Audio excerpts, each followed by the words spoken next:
Современные возможности лучевой диагностики и новые технические решения обсуждали в рамках научной конференции по практике внедрения в систему здравоохранения Якутии единой базы лучевых исследований. Сегодня в столице подвели итоги этого пилотного проекта. Для создания единой системы архива медисследований в нескольких учреждениях были установлены специальное оборудование, в том числе в Центре экстренной медпомощи Республиканской больницы номер 2. В данное время обсуждают вопрос запуска этой системы в тестовом режиме по всей республике.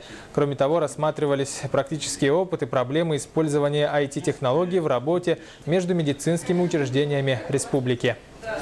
Совместно с Министерством здравоохранения мы разработали проект решения вопроса единой системы информационных технологий по архивацию и передаче рентгеновских снимков МРТ, КТ аппаратов, которые стоят по всей нашей республике на базе любого лечебного учреждения или даже отдельно взятого центра по лучевой диагностике.